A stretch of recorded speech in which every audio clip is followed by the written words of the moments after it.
I would say more often than not, I'm a guy who smokes in the Toro.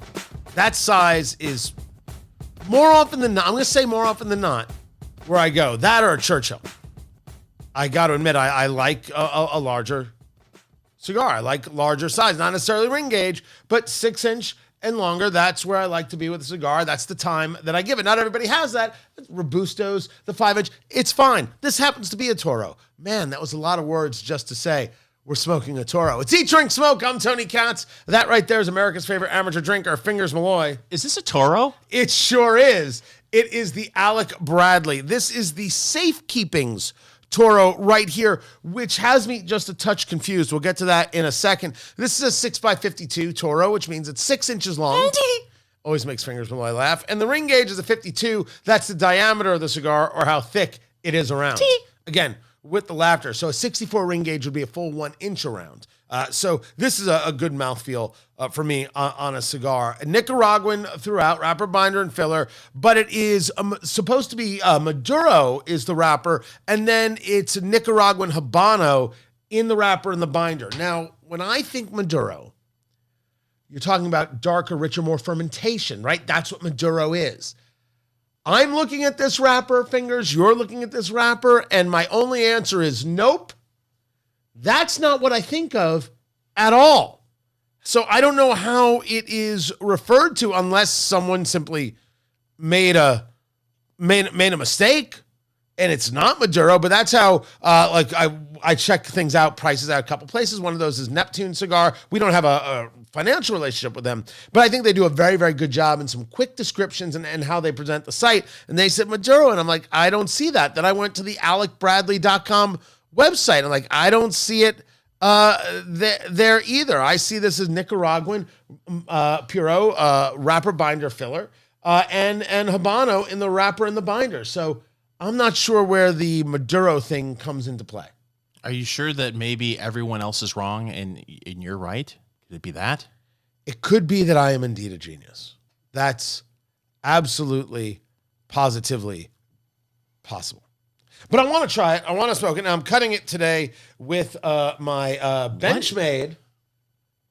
What cutter on right here. Earth is that? So Benchmade doesn't make this anymore, and Benchmade is not a sponsor of the show. It's basically a guillotine, and it looks like a small knife, and then you've got the spot here for the cigar, and it'll block it, and then just like off with their head. It's exactly what it is. It looks like you got it from your moil. Well, it would need to be bigger if it was my moil. There it is. Huh? By the way, happy Passover, everybody. I've wished you a happy Passover at least 12 times today. And I appreciate that very, very much. Cut. There it is. Done. I hope the mic picked that audio up. Because the crunch. You know what? It's a cool cutter, but it's not right. It's that you're really using pushing to cut as opposed to cutting to cut. Now, every cutter is going to pinch first. That's how it has to. But this one, it's more cool for the affect than anything else. It was a good effort from Benchmade. They make great knives. I do have some of their knives, but the cutter is just a fun little piece to have. Yeah, so make sure you check it out on our YouTube page. Just look for Eat, Drink, Smoke on YouTube, where you'll find all of our videos, and you'll be able to see Tony cut his cigar with his guillotine. $10 didn't show up on video. Fingers, you've been smoking. It's the Alec Bradley Safekeepings here. It is a medium brown. It's weird. It's a touch dry, but I don't like. It's smoother, but it's a touch dry, and I don't know if that's my humidor or something else. Oh, how long has this been resting in your humidor? I would say 4 days. Okay. Well, first of all, the hand feel is nice. It's not quite. It's on the heavier side of what I was expecting, but not quite what I would consider beefy. Right. It just feels really good in the hand. I just lit this about 5 minutes ago, so I'm only in the first third of the cigar. The only thing I'm taking away right now, not any real pepper, not any real spice, but a nice wood note. But again, I just lit this, and Tony literally just lit it 30 seconds ago. First puff, outrageously smooth. Mm-hmm. Outrageously smooth. No, there is nothing hitting. There is no pepper note. There is no real big tobacco note. It's just playing right now. I would almost, you say wood, I would almost go earthy, which is one of those terms that I did not know Earthy drives some cigar guys crazy, like certain people hearing the word moist. It drives them batty. I don't know why. It drives them nuts. Earthy is... take a poll. Someone tell me. Earthy is one of those words that makes cigar people say, oh, this is terrible. Don't tell me about earthy. The last thing... that is just a bullcrap term. It's not. What about earthy moist? Earthy Moist was the name of my band in college. There it is. Yep. We were very, very huge on the green circuit. Okay. Come on. I win a prize for that, don't I? Come on. No, first of all, nice draw. Nice draw. The cigar feels in the hand tight. Like sometimes you get a little sponginess out of cigar. On this, the Alec Bradley Safe Keepings, on this one, none. Zero. Like, I wonder what's going to happen. Like, sometimes as you're smoking, right, things do move around and things do loosen up, but that feels really, really tightly packed. But first on the draw is quite all right. Yeah, also, I really like the band on this. It's very nice. Because it's one band and it's easy to take off? Absolutely. I had a cigar the other day, and I can't remember which one it was. I'll have to look back at my... I like to take a photo of every cigar, just in case I want to throw it on the old social medias there. Look at you. It had 3 bands. 3. Surprised you didn't just throw out the cigar.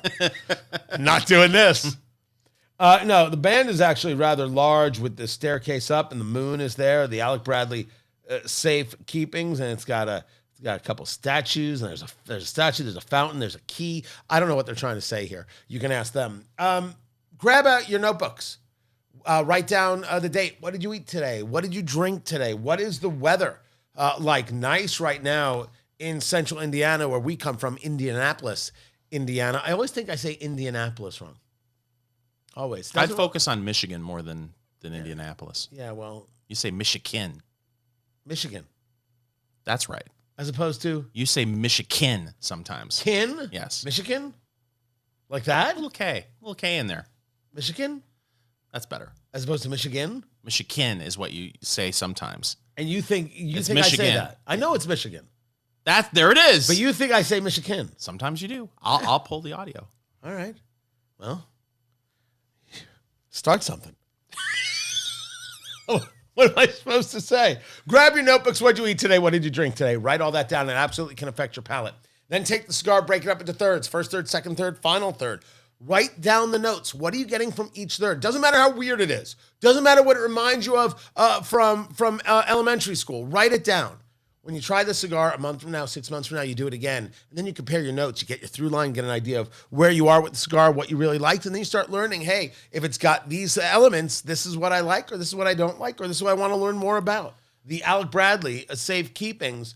We'll get into whether or not this is in the humidor, Fingers Malloy. And then we have to get into drinking. And I give fair warning, it's a no bourbon day. No bourbon? It's Passover. And I can't have the wheat. Oh. Yes. No corn? Corn I actually could do. But we decided to go in a different direction. You'll see it soon enough. Keep it here. It's Eat, Drink, Smoke. Fingers Malloy is a huge fan of peanut butter. Who isn't? Well, I'm not sure who isn't. I was just stating that you are a huge fan of peanut butter. Like every American out there. Even the people who are allergic to peanuts. Right. Too many people are allergic to peanuts. We should fix this. I'll get right on it. It's Eat, Drink, Smoke. I'm Tony Katz. That is America's favorite amateur drinker, Fingers Malloy. Do not let Father's Day come as a shock to you. Get our books, Let's Go Bourbon and Let's Go BBQ from Amazon.com. Let's Go Bourbon, the bourbon reader you've always needed, and Let's Go BBQ, recipes, tips, and tales from the pit at Amazon.com. Get them while supplies last. Right now, I'm getting in contact with my person at Amazon. Oh, supplies are limited. They are not. Jif, the story coming from Parade.com, where Fingers Malloy gets all his peanut butter news. They have a peanut butter and chocolate spread that they've got out there. They got a peanut butter and chocolate spread because everyone loves the peanut butter with the chocolate, and now they're going to roll out a crunchy peanut butter and chocolate. So the question for you is, do you like the creamy peanut butter or the crunchy peanut butter? Oh, crunchy. It's crunchy. That's correct. The only thing that is challenging about the crunchy is when you're making a peanut butter sandwich with crunchy peanut butter, sometimes if you don't have really good bread, say you get the Wonder Bread, it will tend to tear up your bread because you're spreading the crunchy peanut butter on the bread. Are you somebody so savage that you take it right out of the jar and try and spread it on white bread? What are you supposed to do? You got to let it sit a little bit. You got to like get a little softer. You like maybe a quick shot in the microwave, or toast your bread a little bit so it can hold up. Do you refrigerate your peanut butter? Some peanut butter. Oh, I'm sorry. You know what? I want to apologize. In this house, there is oftentimes organic peanut butter. Good Lord. Yeah. But you're right. You're talking about peanut butter. You're talking about peanut spread. And peanut spread has all the enzymes that your body craves.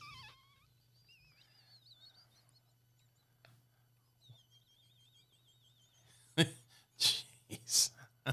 You okay? I forgot who I was talking to. Oh, my God. So you get the Trader Joe's organic peanut butter. Yes. Greta Thunberg approved. Good Lord. This episode of Eat, Drink, Smoke is sponsored by the Grateful Dead. Let's talk about the green circuit. You're right, but you don't like toast your bread first? Get it a little crisp, Sometimes if you're you will. in a hurry, and you just need to pull that bread right out of the pantry and make your sandwich. You don't have time for... Who has time to toast the bread nowadays? That's why I get instant toast. Who has time to toast? So they're coming out with this, and they're coming out with the crunchy, and I like the crunchy. But this is a precursor story to the big one, which involves how is it possible that people who have stumbled upon perfection, they found an idea and they delivered it perfectly to a moment where America loves it, craves it, and universally, regardless of your politics, your religion, your orientation, doesn't matter who you are, everyone will go, well, yes, please, thank you. The Reese's Peanut Butter Cup, which Fingers pronounces Reese's. That's not true. See what I did to you? Yeah. There was a story that the grandson of the founder, right, and the stories are everywhere, had started complaining that it no longer followed the original recipe. That was the take, that somehow the recipe changed, or did the ingredients change? He said the ingredients changed, that they weren't using the same quality of chocolate that they used to use, if I remember correctly, which, you and I, a couple of weeks ago, we did we thought were white chocolate Reese's peanut butter cups. It was not. And it was like... It was an egg. It was a peanut butter egg. That's right. And you look closer at the label, and didn't it say white cream? Yes. And it tasted like a Yankee Candle. It was horrifyingly bad. But the Reese's Peanut Butter Cup is incredibly perfect. So he starts discussing the fact. What is the grandson's name? I forget his name. It's in the piece. Right now. Yeah, I know. I just couldn't remember it. Anyway, Brad Reese. His name is Brad Reese. And he's saying it's not the same ingredients. So now Hershey's comes out, which makes Reese's Peanut Butter Cups, to say we're going back to the original ingredients. So you admit that you changed perfection. Can we discuss how stupid that is? Well, go ahead, but I already know what the answer is to this question. Why did they do it? It's because two reasons. One, you're cutting every corner. You feel like people aren't going to notice the difference if you skimp on the ingredients a little bit. And plus, on top of it, they had Mallow cups nipping at their heels. Stop that. Any CEO who says we increase profits by diminishing the thing that gets us the profits is not a worthy CEO. You should be fired. There is a crazy story. I would love verification. I think we may have talked about Ruby Tuesday. Was it Red Robin? It's about Red Robin, the burger place. Did they do the bottomless fries and all yes. that? Okay. And that Red Robin was at the top of the pecking order for the not quick serve, but quick these casual type restaurants. And the burgers were good, and the fries were bottomless, and they were incredibly good at table turn, moving people through and keeping things clean and active. And then somebody came in and said, I know how we could save some money and really boost profits. Let's get rid of busboys. You mean the people who clear the tables so the next party can sit down? Oh, no, the server will do that. So the server is now taking care of the customer, running food, then clearing the table, then setting the table. Well, that takes time. Now you're losing the amount of people that you can turn, right? Every time you change the seats, you're turning over the seats in the restaurant. That's a big thing for restaurants. That's what they calculate dollars and cents on. So they took away the thing that helped the consumer, me, you, feel like I can quickly get seated. Then they took away cleanliness because the two things happened at the same time. Then they increased the pressure on the server, which meant I got a worse experience. And they fell apart. Fire that guy. How do you do this with something that everyone to a person outside of those people are like, I can't eat peanuts or, gluten's bad for you. Pfft. I don't want to be angry at the people who are allergic to peanuts. They're allergic. But the gluten people could just stop talking. How do you do that? Arrogance. It's unbelievable. Arrogance. Right. It's all arrogance. And honestly, can you name another peanut butter cup? No, there is no other peanut butter cup. Right. So they have it all. Right. So someone is sitting back with their other fat cat friends saying, oh, what are people going to do? Go get Mallow cups? And then they start cutting corners. By the way, Fingers Malloy did one of the things that I object to most. He imitated a fat cat as if he was smoking a cigar. No. People who smoke cigars are righteous and decent. I will bet you that whoever is running Reese's never had a cigar in their life, and if they did, they inhaled. But no, they smoke a cigar like this. That's what they do. And for those on YouTube, they can see over at Eat, Drink, Smoke Show. Trust me, you don't have to see it. You can just picture it in your mind's eye. You'll be totally fine. Glad they're going back to basics. Go back to basics, to the thing that works and gets you the customer. Fools. It's Eat, Drink, Smoke.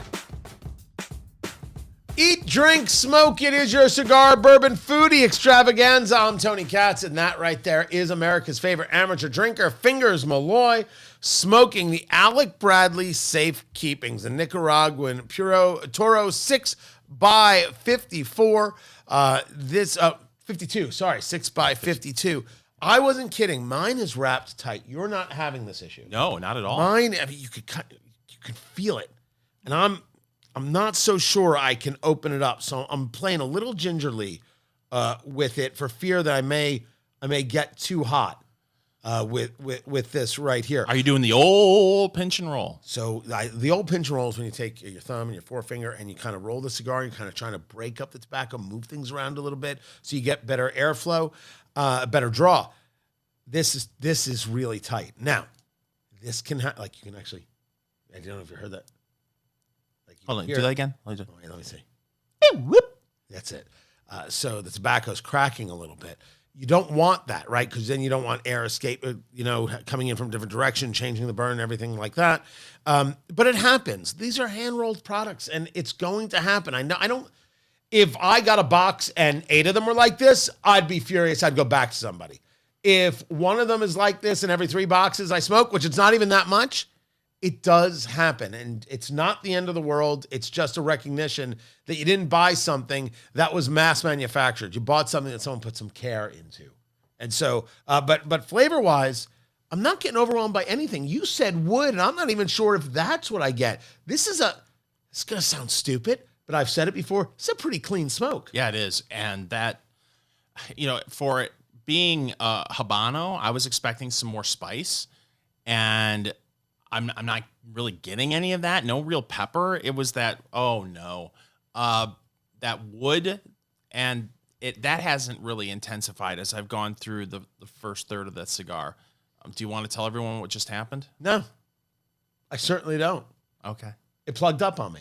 Yeah. I could have gone the whole show without talking about it, but it happens. I figured it got too hot. The tobacco in it basically kind of got charred, and so I got to empty it out and relight it, and everything will be fine. But when it gets tight, that does happen. It happens.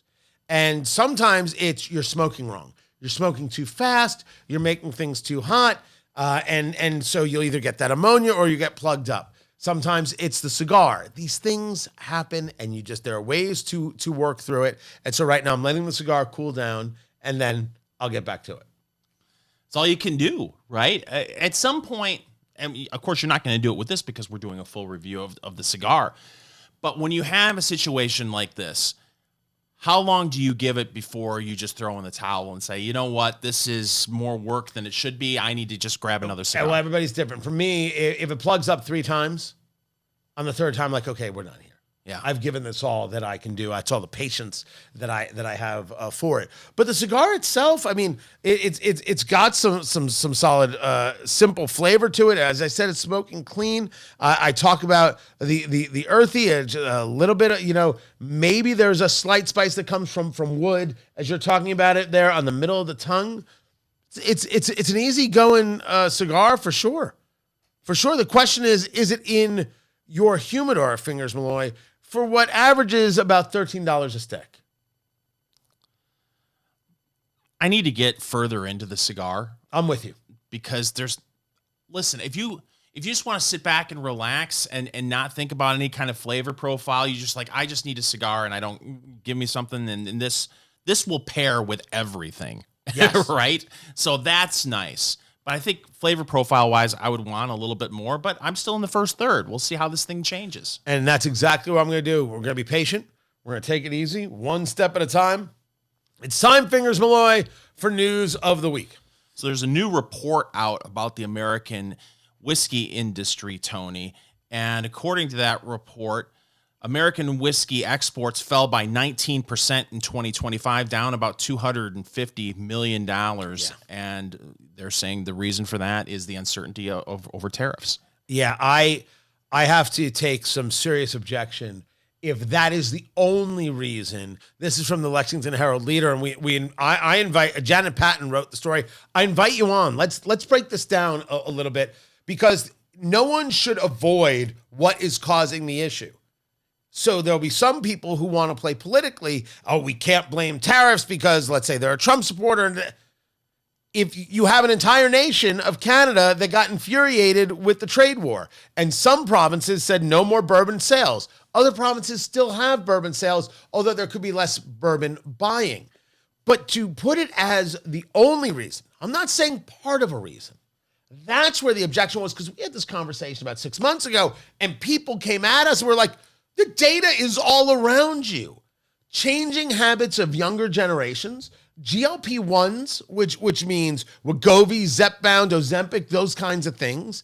It's changing a tremendous amount of how people act. How they socialize has changed. We've talked about what's going on in the non-alcoholic world and non-alcoholic craft cocktails and bars that only do non-alcoholic drinks. Never mind groups like Athletic and others. There are tremendous changes at play. Just like COVID created tremendous changes because people had free time, more cash, and they weren't driving. They're like, let's try bourbon. And bourbon went through the roof, and you could not find a bourbon barrel. You could not find anything if you wanted to buy one. Fingers, I'm telling you right now, because I've had these conversations, I could say to you, let's get in the Fingers Mobile, and I can point you in the direction of 4 different distilleries where we could buy barrels right there today. Wow. They're out there because there is a glut. So are the exports down? Absolutely. Are the numbers down? You bet. I'm surprised we haven't seen more smaller distilleries go out or get absorbed by larger ones. But if we're going to argue that tariffs is the only reason, no. And if we're only going to mention tariffs and not discuss the other things, that is an absolute disservice to an audience, to people curious about what's going on, and it's wrong. That's wrong to do if we're not giving the total story. So the sale of spirits in general was down 2.2%, according to a report in 2025. And you kind of outlined some of the things that we've talked about previously on the show. Younger people aren't drinking, the GLP-1 phenomenon where people are drinking less because they're on that medication.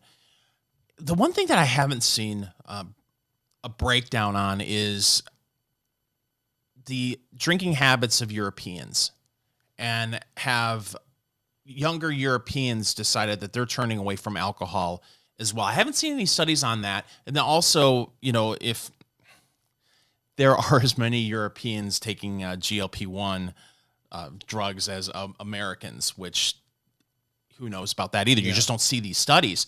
But it's interesting to think about what effect it has if it's generational in Europe as well. Of course, from what you're seeing, tariffs do have some impact on what's happening here. But are the same things, the same trends we're seeing in America when it comes to GLP-1 and younger people not drinking, same thing happening in Europe? There doesn't seem to be any data to even look at. Well, whether things are down there, I don't know. One of the things that the Lexington Herald Leader discusses is that when you take out Canada, where exports are down, take out Japan, where exports are down. Every place else, exports actually rose. Things went up. When we talk about U.S. exports, 2025, the EU was top at 1.2 billion. United Kingdom, remember, it did Brexit. It's not part of the European Union anymore. 153 million. Australia, 138 million. Mexico, 127 million. And Canada is still 89 million.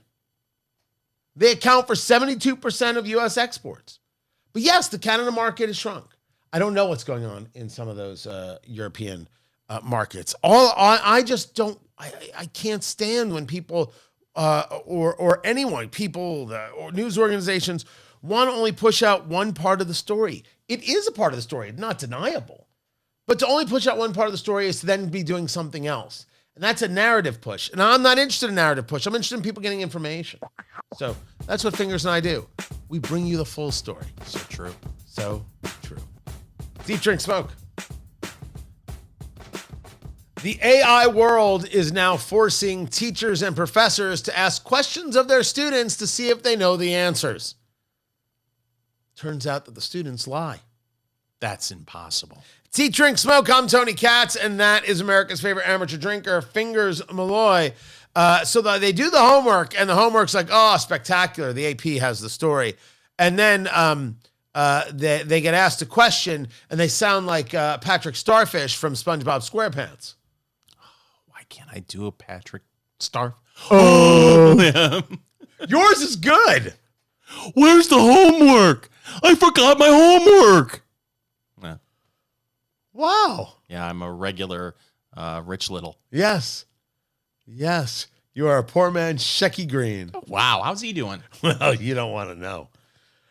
So they're now asking questions like, hey, what's 2 + 2? See if these kids know anything. And I only care that when it comes to learning, when the professor figures out that these kids don't know anything, that you fail every single one of them. And when the parents complain, we spend all this money, how dare you fail our kids? And by the way, this should happen in high school too. Explain to the parents that your kid is a schmuck who never actually took the class seriously, used AI to do all their homework. They don't deserve to pass. I don't care if you wasted your money. Blame your kid. But I'm not going to pass your loser kid because they weren't willing to study. I say, enjoy taking my class again next year. Maybe you'll learn how to read a book first. That's what should be said. Narrator, that won't actually be said. Oh, God, no. No. They'll get lambasted by the administration. They'll say, you know what? I'm getting paid. I don't care. Everybody gets a C+.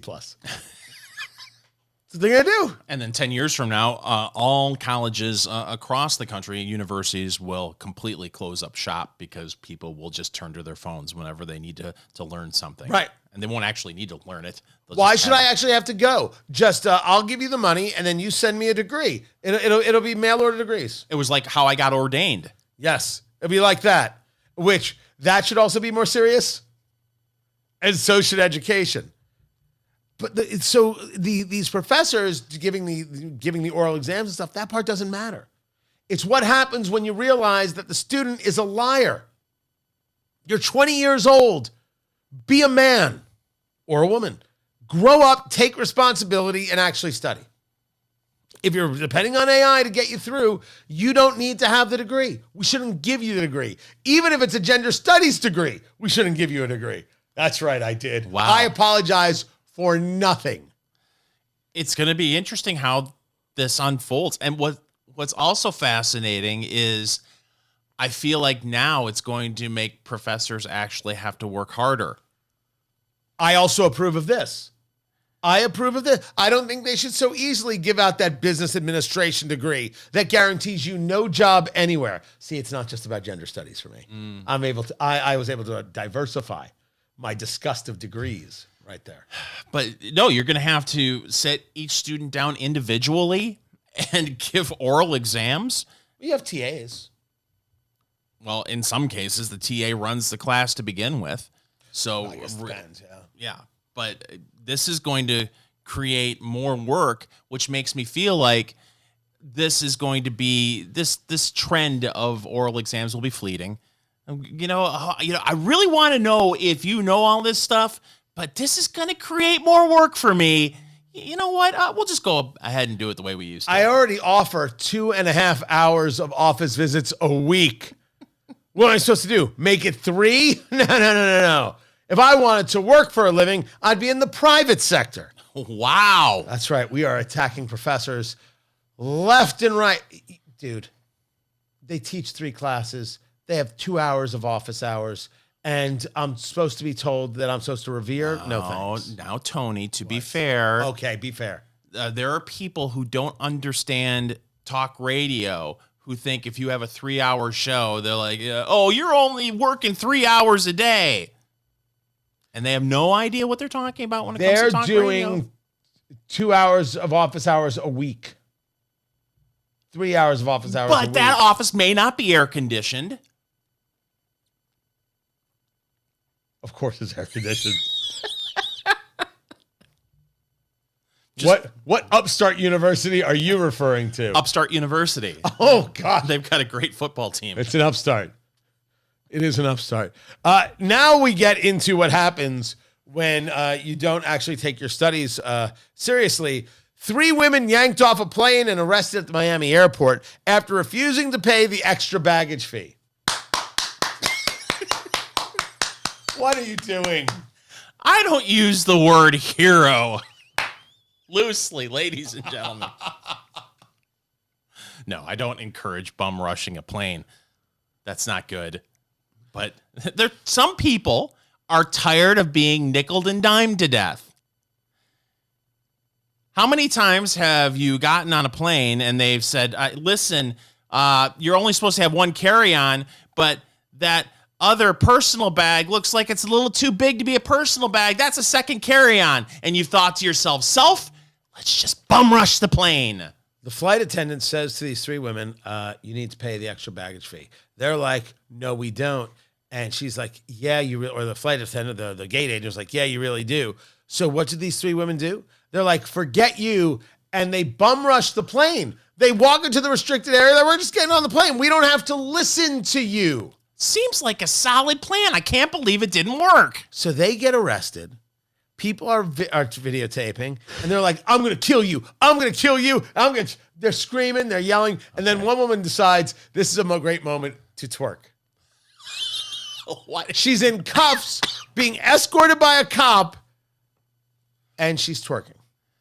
Now she has 250,000 Instagram followers. Congratulations. You're going to be able to pay that fine. Well, just like that girl, what was her name? Tiffany Gomez?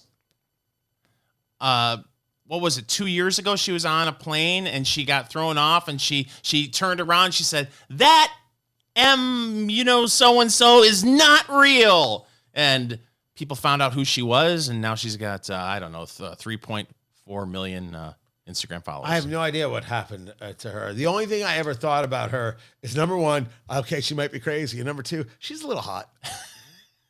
You wonder how many men out there were like, I could fix her. Right? Men don't say that. Men don't look at women and are like, I can fix her. Women look at men and say, I can fix him. Men, you think there are men out there like there are men who are absolutely attracted to the whole wounded bird thing. Like they whether they're admitted or not, they totally thrive on the drama. They want that world, and I'm not that guy. They love the wounded bird. But you can point to a lot more women who are like, oh, I can fix it. Oh, absolutely. Oh, I'll do it. there are, I don't have the percentages in front of me, but we did a study over at the Fingers Malloy Institute of Institutes for Institutes. Oh, I love that place. About this very subject. And women call those type of men a fixer-upper. Is that what they said? That's what they call them. Ah, I didn't know that's what they called them. A fixer-upper. Learned it here first. At Upstart U. My mother tells the story that her mother-in-law, my grandmother, rest her soul, when marrying my father, looked at her and said, "Don't worry, we can fix him." And my mother was like, "Why would I want to fix him? I just married him. What's wrong with you?" And well, that ended the relationship pretty quick. That's a true story. That is a true story. Things were often frosty. I believe is the term that the kids use. Frosty is what I will call it. Oh boy, I don't know how you recover from that. I think my mother said, "Well, you know what? It would have been nice to have that relationship, but we'll have this relationship instead." What? Now people are interesting, man. They are, and now you've got the whole dating field right now. It's such a minefield. You know, I've always said love is a battlefield, Tony. Have you? I've said that, but you've got pubs in Britain that friends are getting up and giving PowerPoint presentations to present their friends to other people to show that they're dateable. Oh, I actually love that idea. Of the 3 women who tried to bum rush to the plane, I'm saying right now, not dateable. Nope. It's Eat, Drink, Smoke. Follow Eat, Drink, Smoke on social media, on Twitter at Go Eat, Drink, Smoke, on Facebook, facebook.com/Eat, Drink, Smoke, and Instagram at Eat, Drink, Smoke Podcast.